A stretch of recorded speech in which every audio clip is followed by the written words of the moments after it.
Здравейте! Време е да започне и моята презентация.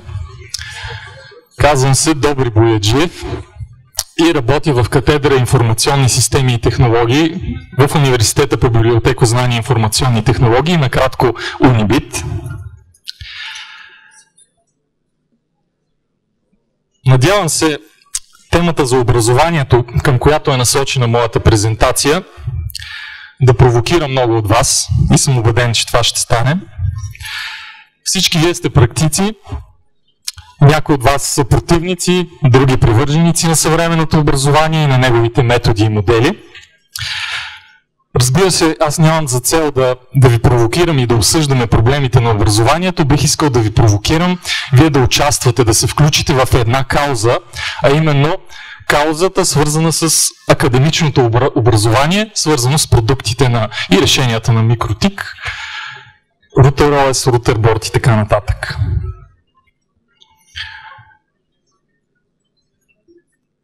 Тъй като идвам от академична институция, там често ни учат, че първото и най-важно нещо, когато започваме една работа, е да си поставим цел. Затова разкривам пред вас моята цел, а именно тя е да ви запозная с методиката на обучение в областта на компютърните мрежи с ясно изразен практико-приложен характер според принципите на академичната програма на Микротик. По отношение на мотивите за избора на тази тема, те са много, разбира се, отбелязал съм няколко основни от тях, няколко основни. На първо място, една от целите на университета, който представлявам, е да усвоява бързо и пълноценно съвременните информационни и комуникационни технологии и тяхното използване в практиката. На второ място бих искал да кажа, че ние ясно осъзнаваме, че съвременното образование е зависимо от бизнеса. И ние трябва да отговорим, задължени сме да отговорим адекватно не само заради себе си, но и заради нашите студенти и заради самия бизнес на неговите изисквания. И не на последно място, към момента в България в нито един университет или организация все още няма академична програма, която да образова специалисти в областта на компютърните мрежи, свързани с решения от Микротик. Моята презентация е структурирана във връзка с задачите, които съм си поставил. На първо място ще ви представя някои общи детайли, общи неща, свързани с академичното и изобщо образователните програми на Микротик. Ще ви разкажа за създаването на първата Микротик академия в България към университета. Ще ви разкажа неща, свързани с внедряването на учебната програма, какво се изучава, по какъв начин тя е структурирана, какви модули има, какво се прави на упражненията. И ще ви разкажа, разбира се, и някои проблеми и предизвикателства, пред които ние сме изправени. Тъй като първата академия вече е факт и ние често се гордеем с това и така имаме самочувствие за това, но повечето от вас, които за първи път са прокарвали някаква идея, знаят, че да си първи е страхотно, но понякога това е най-лесното и най-трудното нещо. Най-лесното е, защото имаш свободата да вървиш напред. Най-трудното е, защото възникват проблеми, които никой все още не е решил и трябва да взимаш решения, да решаваш тези проблеми и да се учиш от тях.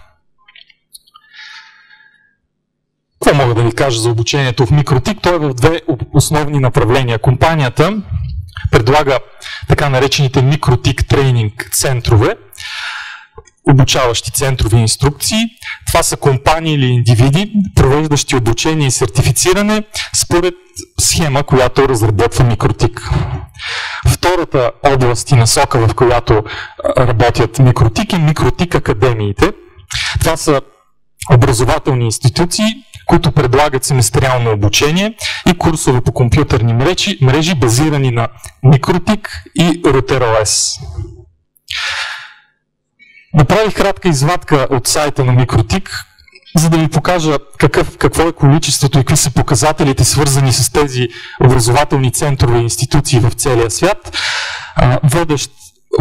Водещо значение имат Микротик тренинг центровете, те са 172, а академиите са 133, като в голяма част са в университети по целия свят. В Европа те са най-много. 58 Микротик академии. Микротик предлагат схема на обучение, която съм показал на този слайд. На най-ниско ниво са разположени Микротик Certified Network Associate или сътрудниците на Микротик. За да продължите на следващото ниво, съответно Routing инженер, Wireless инженер, Traffic Control инженер и User Management, задължително трябва да притежавате този сертификат. И най-отгоре в иерархията е Микротик Certified Internetworking инженер в съответното съподчинение. Какво е важно да знаете за Микротик академията? Първо, всеки студент и участник в тази академия трябва да има основни познания в областта на компютърните мрежи. Като инструменти за обучение се използват RouterOS и RouterBoard. Обучението в академиите се осъществява по предварително създадена схема от Микротик, която не е задължителна, но е препоръчителна и тя задава основния модел за обучение.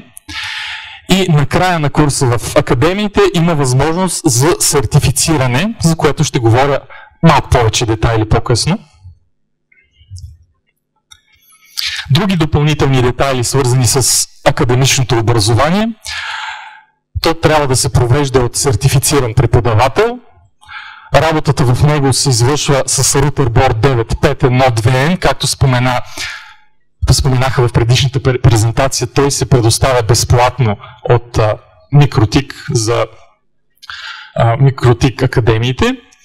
И също така всеки участник получава безплатно MTCNA сертификат 4-то ниво. Какви са изискванията да направите такава академия във вашата организация, вашия университет или училище с техническа насоченост? На първо място, Микротик са много отворени, но те имат нужда вие да бъдете мотивирани. На второ място е необходимо да има определена инфраструктура, компютърни лаборатории, интернет, все тривиални, смятам за България, неща.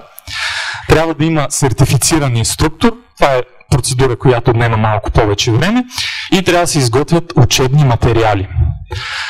Учебните материали на Микротик са предимно на английски език, на български, те са доста ограничени, затова работата тук е доста сериозна. Така с радост и гордост бих искал да ви информирам, че на 5 юни Университета по библиотекознание и информационни технологии с неговия ректор Стоян Денчев подписа споразумение, с което създаде първата Микротик академия в България, след като покри необходимите изисквания от страна на компанията Микротик. Каква е основната цел на обучението на тази академия? Това е ефективно профилирано образование на специалисти в областта на компютърните мрежи, изградени с продукти и решения на Микротик. Задачите на академията са те са теоретични и предполагам, че вие очаквате различни практични неща, но за тях ще поговоря малко по-късно. Като задачи ние сме си поставили да постигнем много по-добро качество в обучението, в съответствие с националните европейските принципи и спогодби, да бъде създадена и внедрена учебна програма, хармонизирана с критериите на академичната програма Микротик и европейските образователни стандарти, да обучим нови перспективни специалисти в областта на компютърните мрежи, необходими както за националния, така и за международния пазар на труда, да изгради специализирана образователна и научна инфраструктура за провеждане на систематизирани теоретични занятия и практически упражнения, да създаде информационно-комуникационна инфраструктура за самообучение и споделяне на данни.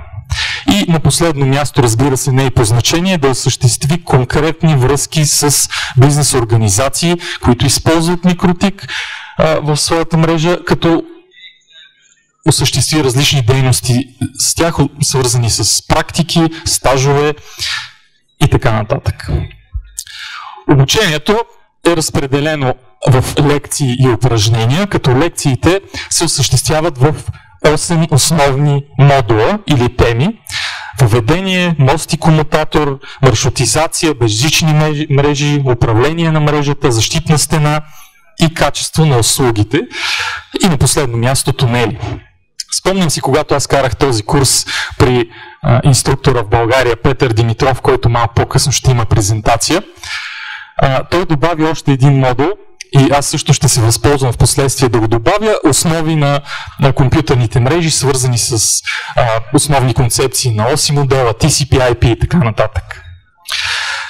Първият модул, въведението, включва разясняване на основни понятия като информация за компанията Микротик, която видяхте днес, Router OS какво е, Router Board какво е, каква е тази програма Made for Микротик и как вие може да се възползвате от нея, не само да си купувате продукти, но и възможността вие да произвеждате продукти, които да се позиционират с компанията Микротик. Различните методи за достъп до операционната система, било то Winbox, WebFig, SSH, Telnet, като се споменава и приложно-програмния интерфейс. Говори се за конфигурацията по подразбиране, какви са нейните предимства, какви са нейните недостатъци, как да я премахнем или как да я направим самостоятелно отново. Изучава се преинсталацията с помощта на NetInstall и, разбира се, се извършва и инсталация във виртуална машина на x86 архитектурата. Разглеждат се IP услугите, административните потребители и различните методи на архивиране, като ясно се прави разлика на това какво те съдържат и за какво те се използват. Разглеждат се лицензиите и лицензионната политика на Микротик и се представят разнообразни ресурси за самоподготовка, тъй като голяма част от тях все още са в електронен вариант онлайн. Втория модул, Bridge и Switch, той отново е в малко разширение, като тук се представят технологиите, основните им принципи и как се конфигурира едно устройство, разликите между двата метода за конфигурация и приложението им в практиката. Третата тема е свързана с маршрутизацията, като основно внимание се обръща на статичната маршрутизация, тъй като този курс все пак е базов и въвеждащ. Студентите изпълняват и се запознават с маршрутната таблица, с флаговете на маршрутите, с добавяне и премахване на статични маршрути, с това кой маршрут е по подразбиране и основна информация относно един от методите за load balancing, който предполагам ще чуем повече за него в последствие, и call cost multipath. Представени са детайли, първо теоретични, свързани с приложението и разликата между статичната и динамичната маршрутизация и два основни протокола RIP и OSPF, като OSPF, разбира се, като значително по-модерен, се прави упражнение свързано с конфигурация на OSPF. Безжичните мрежи, тук отново има базови познания, свързани с честотите, каналите, основните настройки, конфигурация на Router Board и Router OS като Access Point или като клиент, профилите за сигурност, приложението на Connect и Access листите, управлението по MAC адреси и се разглеждат протоколи, които са собственост на Микротик. Модулът управление на мрежа включва работа с Address Resolution протокола, негови режими, таблици, разглежда се детайлно създаването и управлението на DHCP сервер и DHCP клиент с основните негови настройки. Тук влиза и работата с различни инструменти, като email, netwatch, ping, tracer, profile и тяхното приложение и добри практики за използване на тези инструменти в практиката. Subauth и Viewer, разбира се, генерираме такъв файл, качваме го в сайта на Микротик и преглеждаме неговото съдържание и предназначение.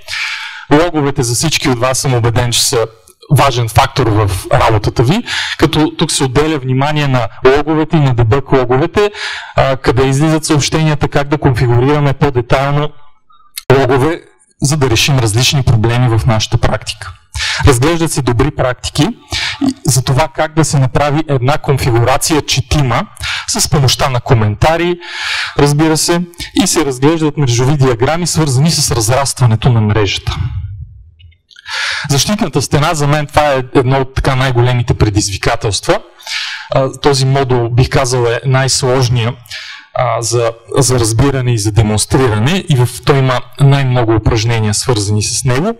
Представят се принципите на работа на защитната стена, потока от пакети и диаграми, проследяване на пакетите и тяхното състояние, различните вериги и действия, съответно филтри, различните видове NAT, Source NAT, Destination NAT, разглеждат се процедури за препращане на портове и проблеми, свързани с всички тези, с работата на защитната стена. Предпоследния модул е свързан с съвкупността от технологии и качество, които наричаме Quality of Service, като тук се разглеждат простите опашки и характеристики, свързани с тяхната настройка, като Target, Max Limit, Limited, особено внимание се обръща на Bursting и се показват различни схеми за добро разбиране на принципите му на работа. PCQ се разглеждат и разнообразни добри практики. Тук залягат и редица упражнения, с които студентите да разберат, да усетят, да видят как се конфигурират тези услуги. Услуги се използват инструменти като Bandwidth тест за генериране на трафик и генератора iPerf за така по-ефективни резултати и за трафик от външни източници. Последният модул е свързан с тунелите, тунелирането. Като разглеждах, аз пуснах една тема в българския форум на Микротик относно академията и там получих доста препоръки, коментари, забележки и доколкото си спомням, един от проблемите, който беше посочен там е, че голяма част от обучаващите се студентите, да го наречем, не правят много добра разлика между PPPoE и PPTP съответно. В този модул това се разглежда в детайли, като се конфигурира за всяка една от технологиите и протоколите съответно сървър и клиент. Студентите работят изключително активно на упражненията, като това може би е един от основните мотиватори за тях, тъй като всеки от тях разполага с собствен рутерборд. Имаме 20 такива предоставени от Микротик и също така от RTS Computers безвъзмездно разполагаме и с допълнително оборудване, което служи за демонстрационни цели и студентите могат да пипнат и да видят така голяма част от продуктите преди да се появили в практиката. Следващите няколко слайда давам няколко примера за да видите какви практически задачи решаваме. Например, в модула за маршрутизация се работи по тази схема, една от схемите, която се предоставя на студентите и те трябва да осигурят маршрутизация или достъп между крайните устройства в тяхната мрежа. Като опишат статични маршрути във всеки един от техните рутери и се препоръчва агрегирането на маршрути, където това е възможно и се описват принципите на това агрегиране, разбира се. Тук проблем възниква, когато имаме, например, пинг от единия лаптоп към другия от другата мрежа, но нямаме пинг от рутер 1 към рутер 3. Тъй като обикновено не се осъзнава статичното описване на транспортните мрежи и тук влиза и информация и тестване на Preference Source опция при добавяне на статичен маршрут.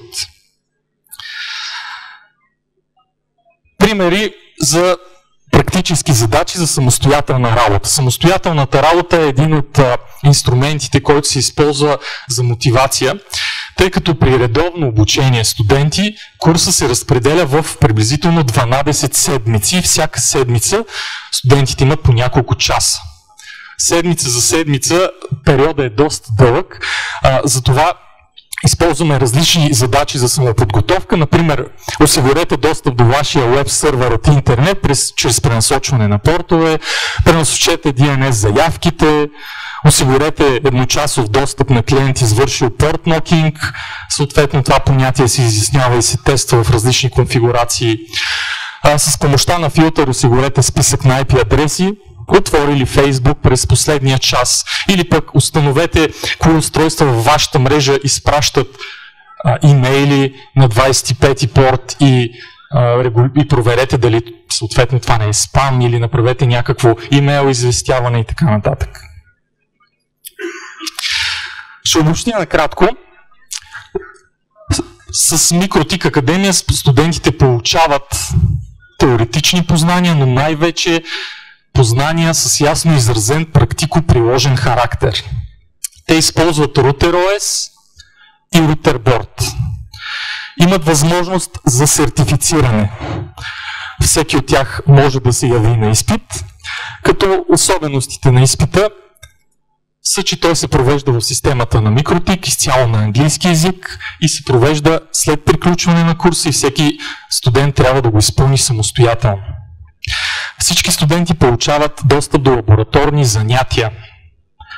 Изпълнени така с голяма динамика, има часове, приблизително групите се получават до около 20 човека.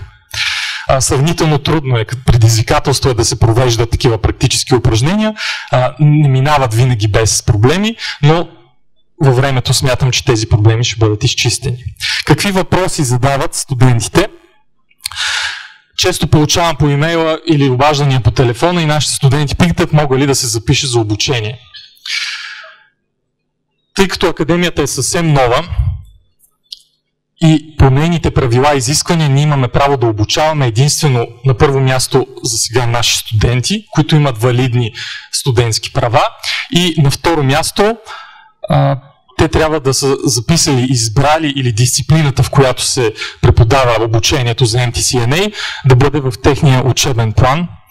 За останалите все още няма такава възможност. Въпреки това, поради големия интерес, планираме да сформираме групи, които да позволят достъп до тази дисциплина извън обучението, под формата на летни практики, стажове и други подобни решения. Колко струва?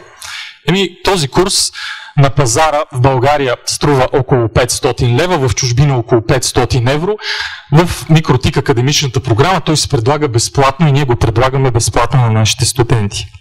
Изисква ли се някакъв предварителен опит? Ако има опит, това е страхотно, но не се изисква такъв. Единствено необходимо е студента да е преминал през курса за компютърни мрежи. Без такъв курс ще бъде много трудно за него и някакси ще загуби връзката между теоретичните неща и практическото изпълнение.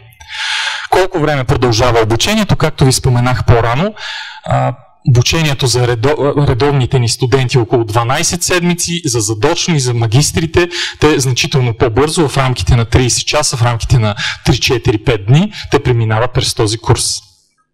Какво трябва да се знае за изпита за сертифициране? В уебсайта на академията съм публикувал 20 на неща, които ще ви кажа отново. Сертифицирането се състои от изпит, който съдържа 25-26 теоретични въпроса с един или множество верни отговори. Към някои от тях има схеми.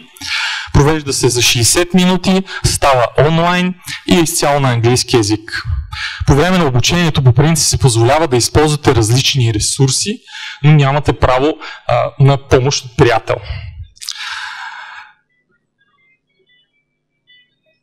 За осъществяване на ефективна комуникация с студентите днес особено важно са електронните системи и електронните ресурси. Затова бързо е разработен уебсайт на академията, има регистрация в социалните мрежи, където се надявам вие да посетите и да оставите вашите коментари, вашите препоръки и виждания относно академията. И разбира се, видеоканал към момента в YouTube, където се цели публикуване, запис на всички лекции, презентации, упражнения и всякакъв вид допълнителни материали за студентите.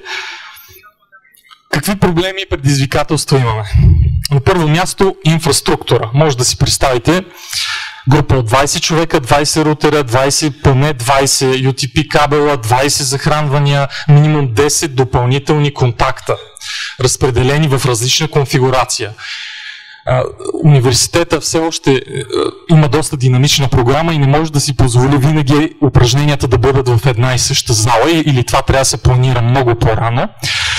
И затова има едно непрекъснато бързо пренасене, разнасяне, подреждане, но се радвам, че студентите се умяват сами добре да подреждат съответните устройства. Всички устройства трябва да бъдат конфигурирани по определен начин, по определен стил, да бъдат номерирани и така нататък.